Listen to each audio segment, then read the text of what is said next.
Welcome to Series 1 of the Latte Lounge podcast. Join me, Katie Taylor, as we talk balancing hormones, busting myths, breaking taboos, boosting libidos, and bolstering confidence. Why not grab a coffee, take a seat, and join us in the Latte Lounge as we chat all things midlife, menopause, and beyond. With thanks to our friends at Silk Natural Lubricant for making this podcast possible. In our final episode today, we're looking at losing and finding yourself in menopause and discussing how finding a purpose in life, as well as optimizing and enjoying your fitness and nutrition, can play a big part in the menopause and midlife jigsaw. I promise you that my guest today is going to leave you feeling inspired, energized, and with lots of positive tips and advice on embracing this next chapter in our lives. After her own menopause hell, Amanda Thebe began a mission to help other women feel stronger, fitter, and healthier in midlife. With nearly 30 years' experience in the fitness industry, a brilliant book, Menopocalypse, her website, amandathebe.com, and as a guest on many podcasts, Amanda has so much experience to share. She also understands how our hormones can affect our motivation to exercise, having been through it all herself. I know you'll love this talk.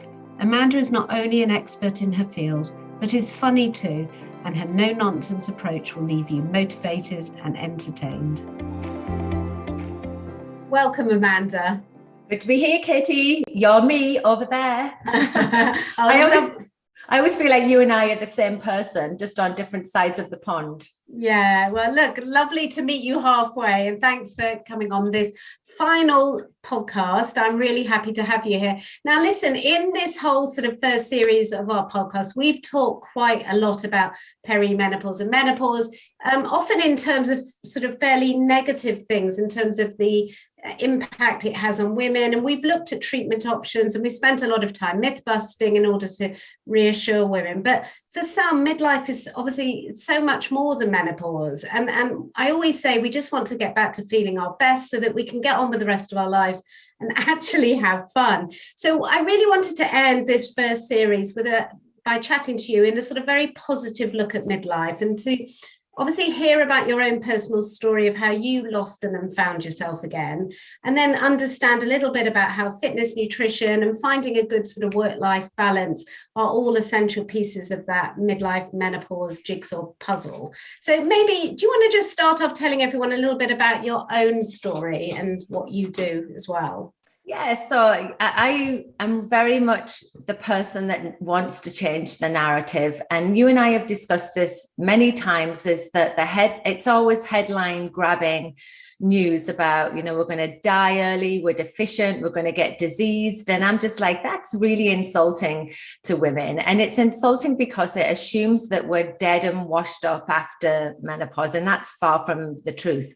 But I might also add that, I'm not coming from a place of not having struggled. And that's why I said Katie and I are alike, because our stories are very similar. I had about 8 years of actually floundering in perimenopause. Some of that time, though, was spent educating myself, and that definitely made a difference to my experience. As soon as I understood more about what was happening, it sort of eased that burden a little bit. But I also really struggled to be part of the HRT crowd. It didn't work for me. That's something that I don't think we hear very much, but there's plenty of women don't actually do well on HRT, and I was one of those. And so I had a sort of a bit of an epiphany where I was like, okay, so hormones don't suit me. They make me feel worse rather than better. So that's out of the window for me. I've got depression, I've got migraines, I'm struggling to just enjoy life. What can I do to just sort of get that zest back, to find myself again, like you say? And it was a process. It didn't happen overnight. And I think that, as with perimenopause being this long, inevitable journey to menopause, so is our growth pattern that we have to go through. And some of the hardest work I did for myself personally was not managing symptoms and not getting fit, but was actually the way I spoke to myself and the way I viewed getting older and going through menopause. it was a completely different mindset than I'd been in before. And it literally was flipping that switch to say, you know what? Women do this. We can do this. Why can't I? Like, what do I need to do to make myself like feel normal again? And you know what? It was, I want to sort of like end this little bit of a segment by saying I'm now 3 years post-menopause, and things are starting to like calm down. I actually don't have any symptoms. I do have some of the GSM, the vaginal atrophy, that's manageable. You know, I've got estrogen cream for that. I won't go into all the treatment options, but I actually feel the best I've felt ever, right? And the thing is, that's just not just me. That's what we know about menopause. We know our bodies can do this, can adapt, can rebound. And we also know from studies out of Stanford University about our happiness, like what happens as we go through midlife. There's something called the U scale of happiness, and the U being like the letter U. And so, you know, the bottom of the U is sort of the doldrums, you know, where we've both been and where many women listening to this have been. And then the upside of that, like coming up the other side, is like into our 50s, 60s, 70s. And this study has shown that women and men are, but the majority of women are happiest as they go into their late 50s, early 60s. They're happiest ever in their life. And I'm just like, so there's something we should be looking forward to. And I feel like I'm there. I'm a different person. I'm a calmer person. I have an ease about me that I really appreciate because I'm a firecracker, right? You know, like I don't sweat the small stuff anymore. I'm finding joy in the smaller things now. I think that's not spoken about enough, Katie. I agree, Amanda. And I think what I love about your attitude, I mean, you're obviously, you know, you're very no nonsense. Everything you do is evidence-based, and you call people out when there's a lot of, you know, misinformation, be it on social media or in the television or the press or whatever. So, you know, I salute you to that. But I think this is a fantastic attitude. And I feel the same. I think when you've brought up children, obviously not everyone has kids, but when you're, you know, in your 20s, life is just sort of fun and you're building towards something. And then a lot of people have kids in their 30s and, you know, you may work part-time, and somewhere along the lines when that kind of collides with the perimenopause symptoms, which some of us just, you know, didn't expect to come because we weren't educated. A lot of us feel like we've lost ourselves. We can't remember who we were, perhaps pre-kids or even in our 20s. And I think, you know, we shrink and we become sort of smaller than we used to be. So I think it's so important that we're having this conversation. I mean, tell me how you got this way. I'm assuming that your tools, because you couldn't use HRT, were, and I'm just sort of putting this out there, things like good nutrition, fitness, you know, changing your work-life balance. Maybe you can tell people a little bit about what your toolkit contained. Yeah, for sure. And it was definitely multidisciplinary, right? And it has to be. And it's even like, I'm very much a proponent of HRT. I've seen how it's helped women completely turn their life around. It was unfortunate that it didn't work for me, and I felt somewhat frustrated and angry. I remember going, oh, for fuck's sake, like I can't do perimenopause, I can't do hormones. I just keep thinking I'm failing at everything, and it was so frustrating. But, you know, ultimately, after I'd stopped sulking, I was just like, so what are the things that I can do? And what are the things that we know help us with our overall health and with longevity? And this is sort of already my wheelhouse. Like I just had to just go back to what I already knew, because I've been talking about this for years. And so, you know, like for women who are turning to hormone replacement therapy, they still have to do all this other stuff, because we've said all along, like it's just one part of the puzzle. It's not a panacea. It's part of the conversation. And so for me, there was a couple of things. First of all, I had the best doctors. Like I was in Texas at the time. I had a very caring OBGYN. And he acknowledged that I don't think HRT is for you. I've literally thrown everything at you and it's just not helping you. But I was still struggling with really bad depression. And the HRT made the depression worse, to the point where I wasn't suicidal, but really there wasn't much lower I could go. It was horrible. And it also made my migraines worse. And so we just treated those. They were the only two things I was dealing with. So I just took actually an antidepressant, which is indicated for menopause, actually, and some of the off-label benefits can help with migraines. And so I was fine as far as symptoms were concerned. So then I just was like, okay, now I need to like get the rest of my crap in order, right? I'd fallen off the fitness train like we all do, right? And I'm a fitness trainer. I was like, I got to start taking control of this again. I need to move. Movement is so key for all functions in our body. And, you know, when I was in the worst part of perimenopause, that wasn't accessible to me. And I'm acknowledging that now to anyone listening. I hear you, I see you, I know it can be really hard. So make it accessible by whatever means you can. Go and speak to your doctor. That's the first thing I would say, right? Then I started looking at my fitness and I was like, you know what? I've just been deadlifting 2 times my body weight like 5 years ago. That's not my starting place anymore, right? My starting place is I'm going to start doing some body weight stuff. I'm going to start feeling strong again. And I'm going to consistently do this. And I sort of set myself small goals. And so I would say, you know, for the next month, I'm going to do 4 workouts a week. And the process to get there, like that was my outcome, but the process to get there is I'm going to schedule it in my calendar and it's a non-negotiable. And when it gets to 9 a.m. in the morning, I'm going to stop what I'm doing. I was at home. I had programs written out and I did 15-minute workouts. They weren't even big workouts, right? I just needed to get back on the horse. I needed to just get into the habit. And that can look different for everyone, right? And that can be doing Zumba with your friends. It can be committing to going for a walk with your friends a couple of times a week. But the idea of actually bringing movement back into my life was the first thing I did, because I understand how it works from like an endorphin standpoint. I needed to feel good about myself again. And as soon as I started feeling strong, it was like bam, bam, bam, bam, bam. All of the other things fell in place. I thought, oh my God, like I could do more push-ups than the kids again. That's always my benchmark. Competitive mum.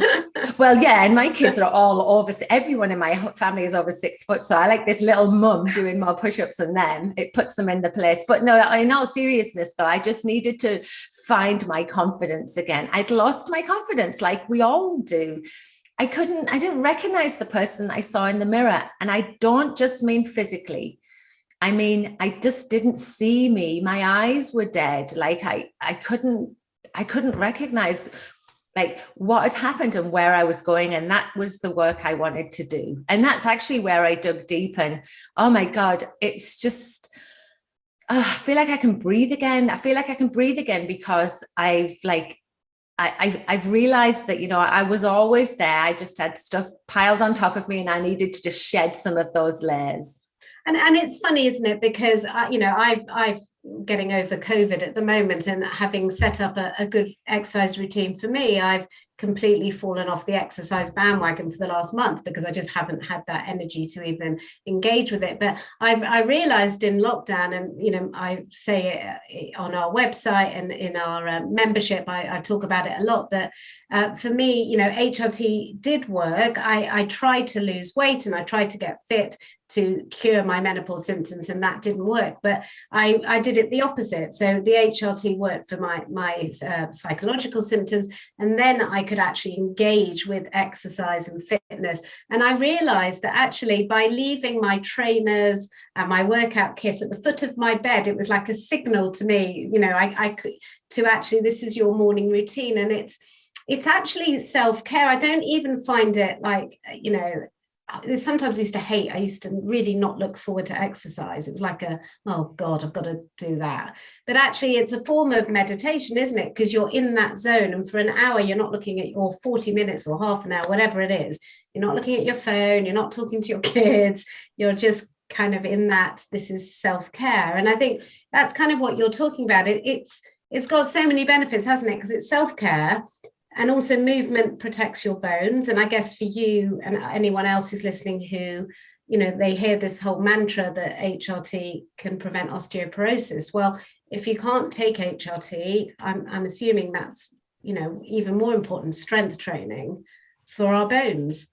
Well, I actually would even add to that. Yes, it is self-care, but I actually call it self-preservation, because it is self-preservation, because for sure, exercise and nutrition have been studied in abundance. I mean, and I'm talking way more studies exist for exercise and nutrition than they do for hormone therapy. Our studies for hormone therapy there isn't enough, right? But we know that exercise is probably the number one thing you can do to prevent heart disease. It can help in the fight against cancers and osteoporosis, diabetes, everything. It's indicated for everything. Strength training is the number one recommendation by the National Osteoporosis Foundation over anything else, right? Because it actually stimulates bone growth.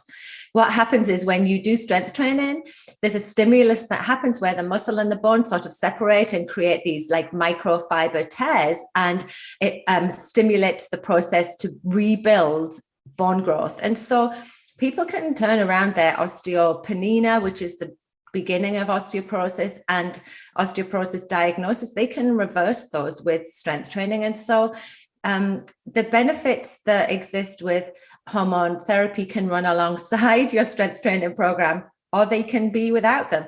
So I would actually like to sort of say that, I was frustrated that I couldn't take hormone therapy, but there's not one part of me feels deficient, feels disease ridden, worries about those diseases, because I understand the data, and I understand that everything we do, the choices we make as we get older, can impact our quality of life. And so it's never an and or, is it, Katie? It's together. And actually, I was thinking, my grandma, my mother's mum, lived till 99, and I was trying to think about, her. She wasn't bent over. I think a lot of people say now the narrative is, if you're not on HRT, you shrink and you're all bent over. But actually, I was thinking she led a very simple lifestyle. She didn't smoke. She was that kind of war generation living on rations. But she ate full fat butter, and that was my nana too. And she would walk everywhere. When she was nearly 90, she would come over to our house, but it was a 45-minute walk. She was like some Eastern European farmer woman. It was brilliant. And well, again, there you go. Yeah. And so your story, I think, is more typical, that someone is struggling so badly, and hormone therapy actually allows them to feel somewhat normal again. And so that's typically the story that I hear. And whatever it takes for you to sort of feel back to yourself again, try it and do it. But then let's start looking at daily movement. Let's start looking at wholesome nutrition, not any of these stupid fad diets, which is, like you say, I do call them out, because nutritional misinformation is harmful. It's not just not nice, it's actually harmful. And I'm tired of it, because you're living proof that it doesn't have to be crazy to lose weight. Katie, you did some simple changes, and you'll be able to do them for the rest of your life. You're not stuck in a diet rut. Well, absolutely. But you say that, but, we grew up in the 80s when there was so much, low fat and high fiber, and don't have sugar, or do have sugar, or eat every 3 hours. There is so much noise. And I still to this day wonder whether, and I've talked about this before, I became a binge eater because I was in that teenage cycle from university onwards where we'd all diet, then we'd all, put it all back on, and we'd sit around the, university table eating sugar and chocolate, and for a minute would feel happy again, and then we'd all go and exercise, and you get to your 30s, and then you're having babies, and I wonder whether the because I've always been that yo-yo dieter, really for no fault from myself, because no one taught me about nutrition, whether that impacted me having an early menopause. But so I think, how do we kind of cut through the noise, ignore all these sort of do this, do that, fight? What should we be doing, which is And I mean it overall lifestyle. What should we be eating and not eating, and how should we be moving? Yeah, well, I'll jump onto your first point. Like, it's deeply ingrained in us, Katie. We've been fed from our teenage years, especially this generation, that the only way we will look worthwhile or be a valuable member of society is if we're thin, we're able to wear a bikini and look thin in that bikini and be young, right? So they're deeply entrenched ideals that have been forced upon us throughout our whole years, right? And so the average age that a number of years that a woman diets for is 37 years. Like, that's shocking, right? And so undoing and unpacking all of that shit that's been thrown at us for years and years and years is hard work, right? So I've studied nutrition science. I've got two qualifications in that. So I feel like I can come from this from a sane standpoint. And when I was like doing the work for these qualifications, I was like, why are we doing these? Like, why are we omitting whole food groups when the processes our body uses actually requires protein, it requires carbohydrates, it requires fats? Like, we've just been, celebrities have literally made up diets because they've lost weight and made millions out of it, right? So we've just followed this like celebrity culture, this non-evidence-based culture, and it's just really hard to see through the noise. I know it's hard, and I actually don't know the answer to the question, which was, how do we like make better choices without being sucked in from different angles? And I think that there's ultimately a few red flags we can look out for, things that promise us quick fixes in a number of days, like 21 pounds in 21 days. Like, that's just not sustainable. Usually any diets that omit whole food groups. So things like the ketogenic diet is a really great example of that. Some people, it works for them because, ultimately they end up eating less calories because that's how the body works. But for most people, and for most women in menopause, not eating carbohydrates, like 25 grams of carbohydrates on a ketogenic diet is like a bunch of broccoli. That's it, all day. Our main source of fuel in our body, our preferred source of fuel, is glucose, right? Which is ultimately carbohydrates broken down into its finite source. And so, like, if your friend like Sarah down the street lost 40 pounds on keto, then well done, Sarah, but you didn't do it for a magic reason. You did it because the food that you ate put you in a calorie or energy deficit, meaning that you ate less calories than your body was using. And that's nutritional science. There's a law of thermogenics that underwrites nutrition science, but how you get there is up to you. Like, intermittent fasting is another thing. Some people really like that because they wake up not hungry and don't want to eat till lunchtime, and it closes that window that they eat into, right? It's like you only have 6 hours to eat, and so you ultimately eat less calories. And a great studies just come out to show that intermittent fasting or restricted eating, time eating, has no greater benefit over weight loss than calorie deficit does, right? So like, none of these are golden pills. But I always like to also move away from, why do you think you need to lose weight as well? Like, is it that you're trying to get back to the weight you were when you were 20? Because maybe you're not meant to be there, right? You've just gone through a seismic change, a new hormonal landscape lays ahead of you. Potentially you're meant to be another 5 or 10 pounds heavier. Estrogen gets produced in some of our fat cells, so it might be a better place for you to be hormonally. In addition to that, we do put weight on as we age. It doesn't mean to say that, that we always have to strive to be thin, because thin doesn't always equal healthy. And I think that's what I'm saying. So we need to stop looking at other people and comparing, which is something we all do. We need to find the optimal weight for ourselves. And then to get there, if you want to lose weight to get there, then you need to do that in the kindest, most sustainable way that your body can deal with. Because if you overstress your body, it will come down hard on you and you will struggle. You'll probably put the weight back on. Absolutely. It's all really, really sensible advice. And you know what? Life is for living, guys. And, I know I've personally lost a couple of very good friends along the way, and I feel every day just so grateful to be alive. And none of us know how long we've got on this planet. And so we need to get out there and actually enjoy food again, enjoy movement again, and just sort of re-inject some passion and purpose and fun into our lives, because midlife is the time when hopefully we can start having more time for ourselves. Look, Amanda, I would love to chat to you for hours and hours and hours, but I just want to quickly ask you, because you've written this brilliant book as well, and I can never say the title properly. I always stumble a bit, so you say it. Menopocalypse. Yeah, I was going to say Monopoly, but yeah. So very, very quickly, why did you write it, and what will women find in it? So I wrote the book because similar to yourself and other women's stories, I mean, my story is not unique, is I, in my early 40s, struggled with symptoms that didn't feel right to me. They impacted my quality of life. It was mainly vertigo, migraine and depression. And they were never associated with anything. In fact, doctors couldn't decide what was wrong, right? And it was 2 years later, my gynecologist said, hey, this is perimenopause.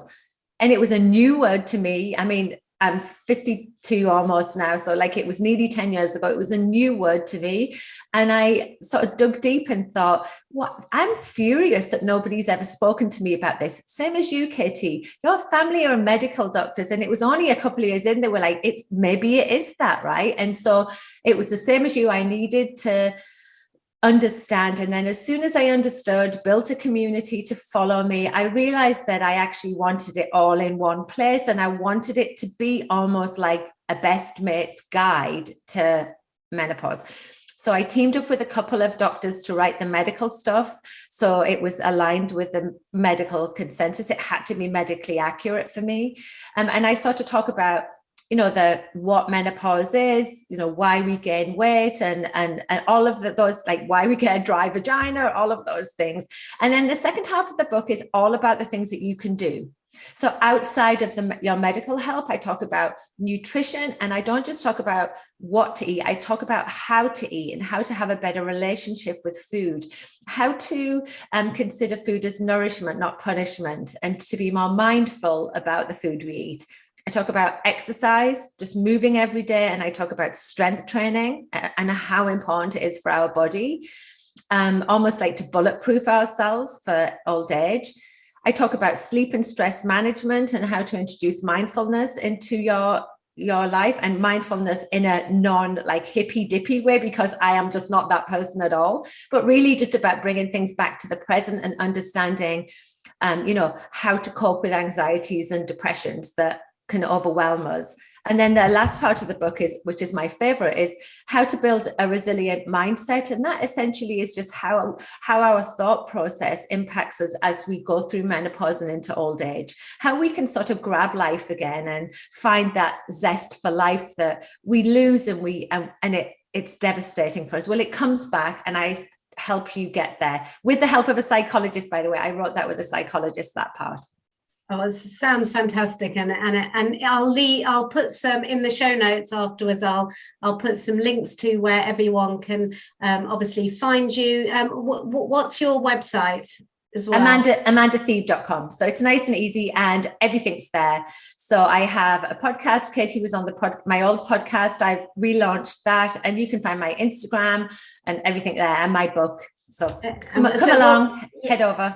We'll put that in the show notes, and anyone who's part of our membership as well. There's lots of information on nutrition and finding a purpose in life. So again, I think we should rebrand it. I like that word, nutritionist. Do you like that?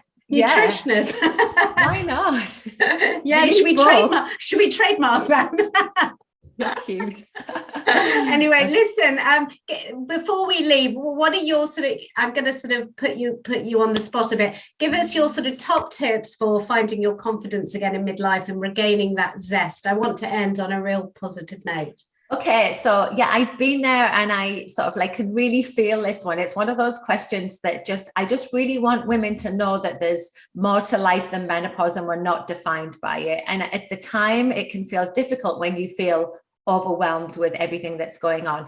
But I want you to know that like it gets better. It definitely does. And that you should start thinking about what you want from life. Right. And whatever that goal is, then go for it. Actually make change and do it. Women after as we go through perimenopause and menopause are valuable contributors to society, to the workplace. And we need to keep pushing women forward so that we see them in those roles. And so my advice is the same advice I gave to myself. What do you want from life? And what are the steps I need to get there? Because you definitely can do it. Absolutely. Well, that's brilliant advice. And we talk a lot about that, as I said before. Yes. Yeah, your message is great, Katie. That's why I love supporting your work. You just well, ditto to you. And I'm so happy to end this first Latte Lounge podcast series with you, because I want people to be excited about midlife and to realize that it can be a really positive time. So thank you, Amanda, again for joining me, and thank you everyone for listening. Bye. If you've enjoyed this podcast and would like extra support with managing your menopause symptoms, then why not consider becoming a Latte Lounge member? Members get access to members-only masterclasses with medical specialists and well-being experts, members-only content, how-to guide and resources, plus a chance to connect with other women just like you in a warm, friendly, private community. Podcast listeners get to join for just £10 for the first month. See show notes for more details. Thanks for listening to the Latte Lounge podcast. Please subscribe wherever you are listening so you don't miss our next episode. For more support with all things menopause and midlife, head to our website lattelounge.co.uk and search for the Latte Lounge group on Facebook. This podcast was sponsored by Silk Natural Lubricant and produced by Emily Crosby Media.